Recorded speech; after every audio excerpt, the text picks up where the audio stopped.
A promessa e a paciência, menos o conflito da herança e o nascimento do milagre, se a jornada de Abraão, até este ponto, foi marcada por confrontos externos, menos a tirania de Nimrod, a fome no Egito, a guerra contra os reis, o quarto grande capítulo de sua vida mergulha em uma guerra de natureza diferente. Esta foi uma guerra interna, uma batalha silenciosa e prolongada travada contra o tempo, a biologia e a dúvida.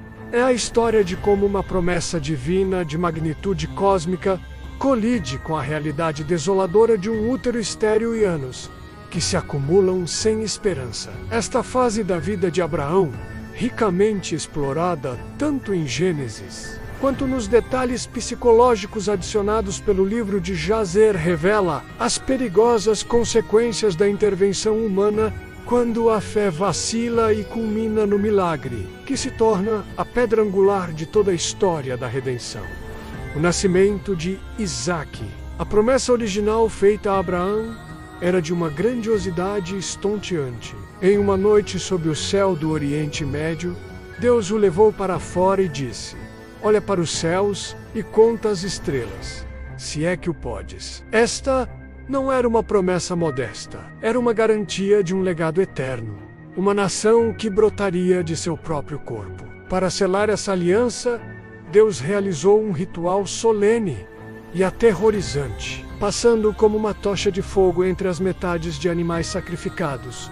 Um juramento de sangue que significava que o próprio Deus se colocava sob maldição se não cumprisse sua palavra. Abraão creu no Senhor, e isso lhe foi imputado para a justiça. No entanto, a euforia da promessa logo deu lugar à monotonia da realidade. Dias se transformaram em meses e os anos em uma década. O silêncio de Deus sobre o como e o quando tornou-se um peso esmagador. A tenda de Abraão e Sara, que deveria ser o berço de uma nação, permanecia silenciosa, vazia, do choro de uma criança. A promessa que outrora brilhara como as estrelas começou a parecer distante, quase como um sonho desvanecido. Na cultura patriarcal da época, a identidade e o valor de uma mulher estavam intrinsecamente ligados à sua capacidade de gerar filhos, especialmente um herdeiro masculino. A esterilidade não era apenas uma tristeza pessoal, era uma fonte de vergonha pública, muitas vezes interpretada como um sinal de desfavor divino. Cada mês que passava era um lembrete doloroso de sua falha. Ela era o gargalo humano no plano divino. Ela era a esposa do homem a quem Deus prometera uma nação, mas seu próprio corpo se recusava a cooperar. O livro de Jazer, embora não se aprofunde tanto nesta fase inicial, prepara o cenário para a tensão que se seguiria, pintando um quadro de um acampamento onde a esperança começava a se desgastar nas bordas. Esta longa espera é o teste da paciência, uma virtude que é fundamental para a fé. É fácil crer em um milagre no momento em que ele é anunciado. É infinitamente mais difícil sustentar essa crença através de anos de silêncio e evidências contrárias. A fé de Abraão e Sara estava sendo esticada até o ponto de ruptura. A pergunta implícita que pairava sobre eles era: até quando? E foi nesse vácuo de resposta que a lógica humana, a cultura e o desespero se uniram para criar uma solução própria. O atalho humano, Hagar, e a amarga colheita da impaciência, foi Sara quem finalmente quebrou o impasse. Sua proposta a Abraão, registrada em Gênesis 16, é um dos momentos mais trágicos e compreensíveis da narrativa. Eis que o Senhor me tem impedido de dar à luz. Rogo-te que possuas a minha serva. Porventura terei filhos por meio dela. Este não foi um ato de malícia, mas de desespero pragmático. Seguindo um costume social bem estabelecido na Mesopotâmia, Sara tentou ajudar Deus.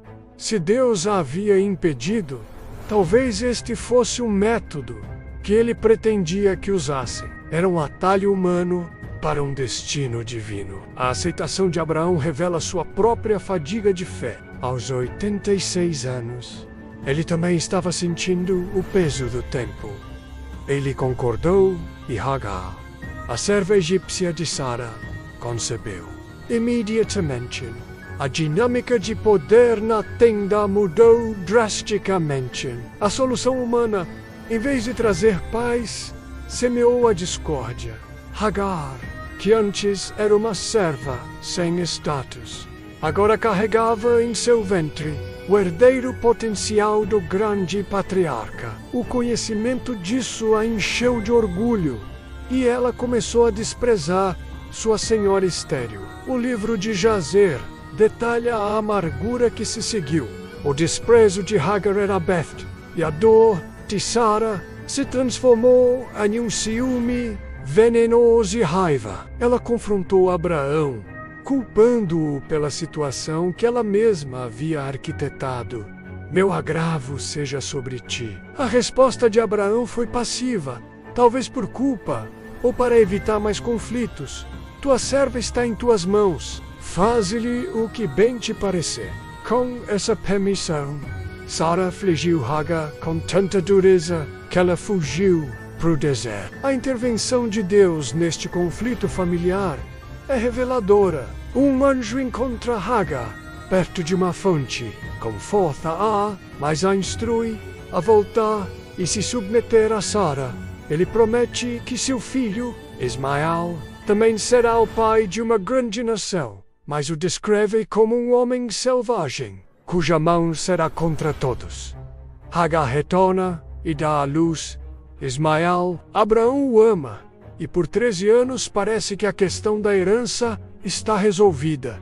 Ismael é o filho, mas ele é o filho da carne, o produto da impaciência e do planejamento humano. O silêncio de Deus durante esses 13 anos é profundo. A solução humana havia criado uma família, mas era uma família fraturada, construída sobre a dor e o ressentimento. O problema central da promessa a Sara permanecia intocado. Eles haviam preenchido o vazio, mas não com o filho da promessa, a reafirmação divina e o riso da incredulidade. Após 13 anos de silêncio, quando Abraão tinha 99 anos e toda a esperança de um filho através de Sara estava humanamente extinta, Deus interveio novamente de forma dramática. Esta intervenção não foi para endossar a solução humana, mas para anular e reafirmar a promessa original de uma maneira ainda mais explícita e impossível. Primeiro,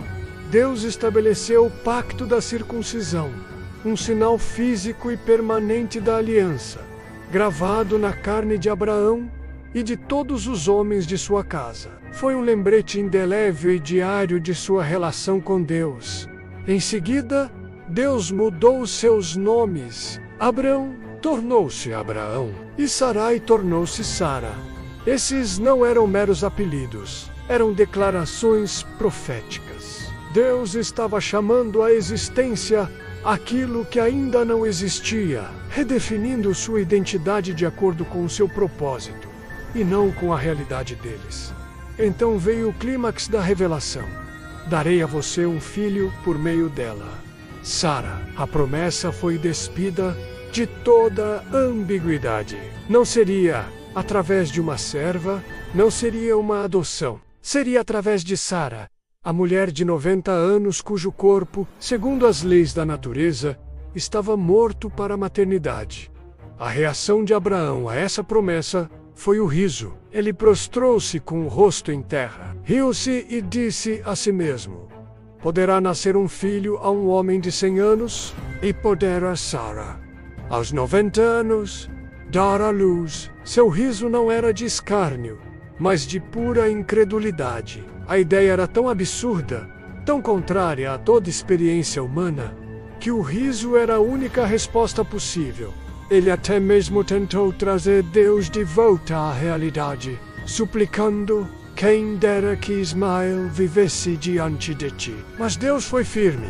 A aliança seria estabelecida com o filho de Sara, Pouco tempo depois, em um dos encontros mais íntimos de Abraão com Deus, 3 visitantes celestiais apareceram em sua tenda, perto dos carvalhos de Manre, enquanto Abraão os servia. Eles repetiram a promessa: voltarei a você na primavera, e Sara, sua mulher, terá um filho. Sara, escondida na entrada da tenda, ouviu e também riu para si mesma, pensando: terei eu este prazer, agora que estou velha e meu senhor também já é idoso. Seu riso silencioso não passou despercebido. A pergunta do Senhor a Abraão é o ponto de inflexão teológico de toda a narrativa.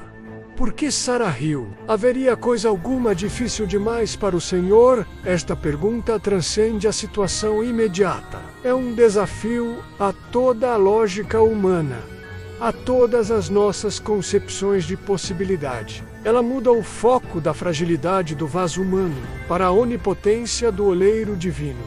A fé não é acreditar no possível, é confiar naquele para quem nada é impossível. O nascimento do milagre. Isaque, o filho do riso no tempo determinado, exatamente como Deus havia dito.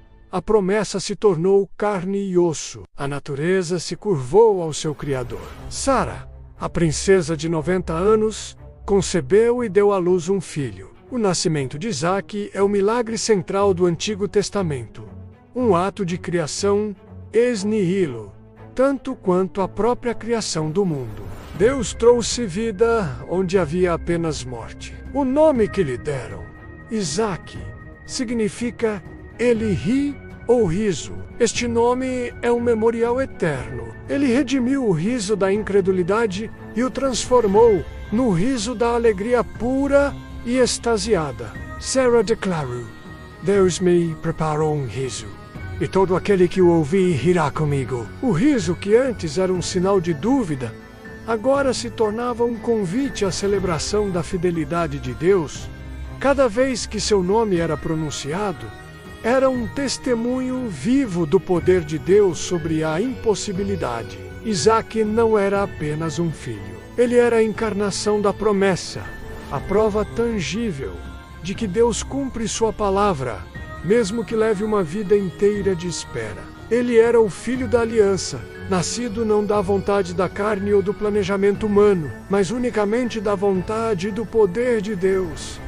Em conclusão, o tema 4 é uma profunda meditação sobre a natureza da fé e do tempo. Ele ensina que a paciência não é uma espera passiva, mas uma luta ativa para manter a confiança diante do silêncio e da contradição. Mostra os perigos de se tomar atalhos, pois as soluções humanas para problemas espirituais muitas vezes geram conflitos mais profundos. Acima de tudo, este tema glorifica um Deus cuja soberania não é limitada pela biologia, pela idade ou pela lógica humana. O nascimento de Isaque não apenas resolveu a crise de herança de Abraão, ele estabeleceu um padrão para a obra de Deus ao longo da história: trazer vida da morte, esperança do desespero e riso da dor. Tendo recebido o presente impossível, Abraão estava agora preparado para o teste final. Um teste que questionaria o próprio propósito daquele presente precioso e selaria seu legado como o pai de todos os que creem.